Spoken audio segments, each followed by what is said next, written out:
This episode was recorded 4th of April 2019. I'm the Jonin Monkey, he's Sven the Crusader, and this is... Q&A! When a video game IP becomes popular, it's only natural to make more sequels to print that sweet, sweet money.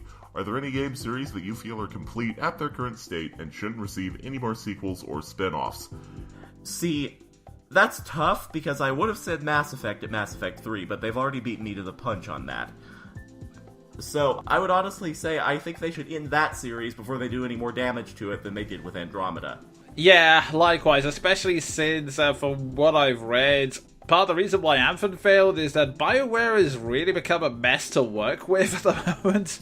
Yeah, like, EA, sadly, has ruined that company, and I just hope it doesn't reflect on Dragon Age 4, because that's the IP I really like from BioWare. Well, this is the thing, and it gets really weird. I looked at it, part of the problem is EA, the other part of the problem is that, well, it's two things. First off, the company is now split into 3 individual studios, all of which have a different attitude towards each other, and second, they're not very good at planning their projects. Like, apparently, there's been this weird mentality in BioWare, which is, oh, Dragon Age Origins, we all thought that was going to fail, and then it all just came together at the last minute and produced magic.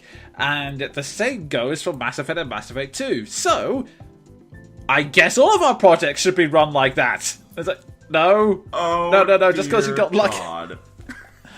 Don't push your luck. 3 times in a row is something that you should not seek to replicate, because it's probably not going to happen again. Yeah, that's pretty much been their mentality. Like, okay, if we just keep going, eventually it will work. No, Yeah, and the thing is, they've got super lucky with Dragon Age, because if that's been their running mentality, they created a really good game in Origins, a solid game in Dragon Age 2. I have my problems with it, but it has everything I like about BioWare, and then literally my favorite BioWare game in Inquisition. But now that EA is putting pressure on them to pump out more stuff to fit more mainstream niches, cough, Anthem, it looks like Halo but worse, that's sort of a problem. Indeed, but you know what the sad thing was? Anthem was actually an original project. The reason why it ended up looking like Destiny is because they had a vague idea of a game where you had to go beyond a wall to fight monsters, but could never stay consistent. In fact, for those who want to know what I'm talking about, a lot of how exactly what went wrong was outlined in an article by, forgive me if I pronounce this wrong, Jason Schreiber on Kotaku, who spoke with some BioWare employees speaking anonymously, and essentially the problem was they had an idea for the project, but they kept changing their minds. And there was actually one point, and I bring this up just because you mentioned Dragon Age.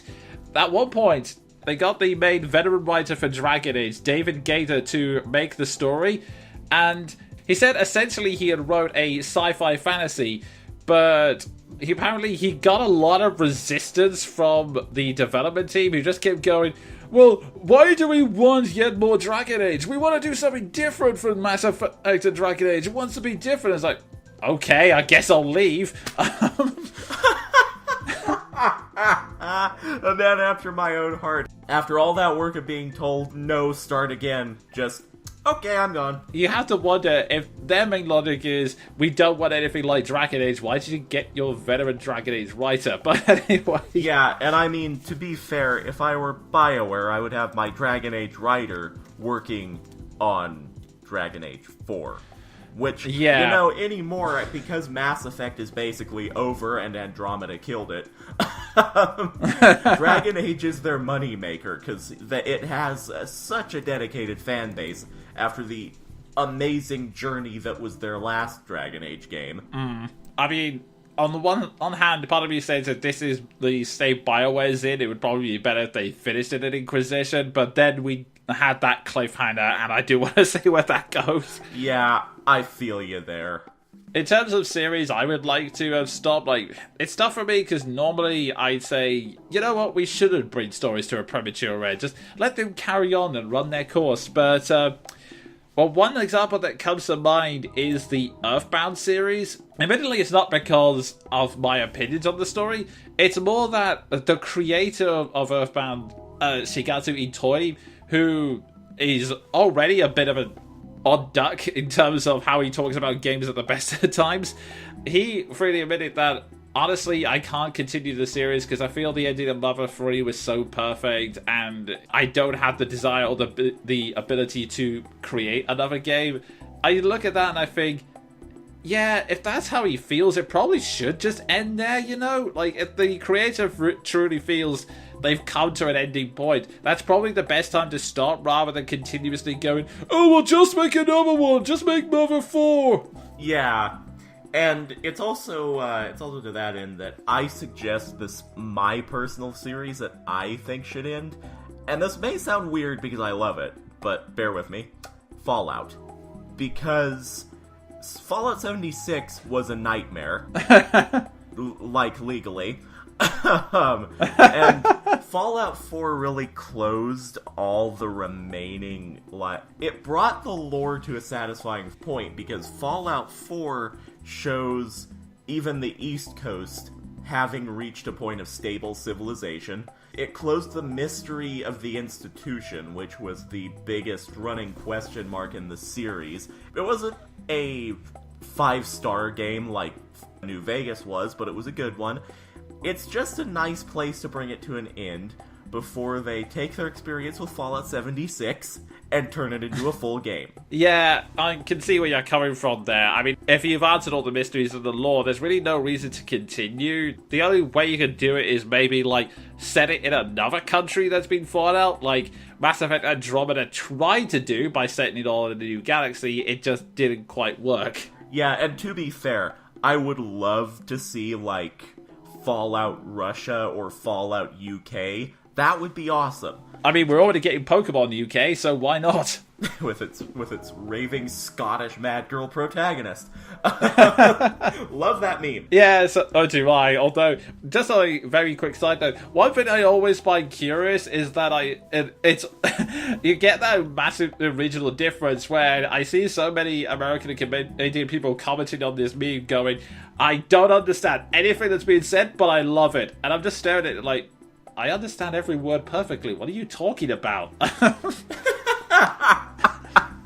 Oh, that's the language disconnect. Scotland, it's like its own little world. Admittedly, I also felt the same thing about Disney princess scene from Wreck-It Ralph, whenever it's like, can anyone understand Merida? And it's like, yeah, she's just describing the plots. What are you doing? Why are you guys not hearing this? And the thing is, it's weird. I can understand it because I am a fan of Billy Connolly. That's where that phrase ends. Yeah, I mean, it's honestly, once you've heard the Scottish accents enough times, it's really not that hard to understand people. But anyway, yeah, it's just whenever a Scotsman or an Irishman gets drunk, then you have to worry. Well, in fairness, everyone's hard to understand when they're drunk. True, it's no different than when a Southerner gets drunk or a Wyomingite gets drunk. I think that's all I can think of, because otherwise I would then get into really niche territory. Like, I would say there are certain characters that I want to see just stop coming back. Like, I've made many controversial statements by saying that I think Ganondorf should be permanently retired from Zelda, because honestly, Wind Waker was his peak, and it's just been a bland greatest hits session since then. Like, having Ganon as a force of nature in Breath of the Wild is really the only time I've actually enjoyed Ganondorf in any way. Yeah, it's like constantly bringing back Hulk Hogan for icon points. And as for me, Fallout is really the only standout, because to me the story has reached a satisfying conclusion. Civilization is back. We've had the emotional, epic explosion that was Fallout New Vegas. And Fallout 4 just wound down the plot to a good point for me. And also, I don't trust Bethesda not to make really bad decisions. That is totally fair. And actually, just sitting here, I do have one series I can bring up. Blaze Blue. Not because I dislike the direction. In fact, I haven't played Central Fiction yet, so I don't know where the story goes. Maybe it did end on a permanent finale, I don't know. But judging by what happened in Chroma Phantasm, as much as I love this series, it gets kind of annoying when you're continuously at the same twist of, our heroes look like they finally won against the villains in this overpowered struggle. But haha, it was part of the villain's plan all along. It's like, oh, for God's sake, stop doing this. Stop dragging the series out artificially. I mean, Chrono Phantasm already, brought in so many random paradoxes. You can't extend the story out like this. Yeah, so basically what you're saying is don't introduce just filler to keep the franchise going. Yeah, basically. I mean, if nothing else, as much as I love the story, it's already gotten complicated enough. I mean, the paradox now is Ragnar the Bloodshed is the main character of the story, but he was also the Black Beast in a distant past, and he was also the man who fought the Black Beast in the distant past, who then inspired Jubei, who ended up training Ragnar the Blood Edge, and was also the one who gave him the sword and coat of Ragnar because he left it behind him, Jubei, so that he could inspire him, and you see why I'm saying it's gotten needlessly complicated, right? Yeah, that's a cluster.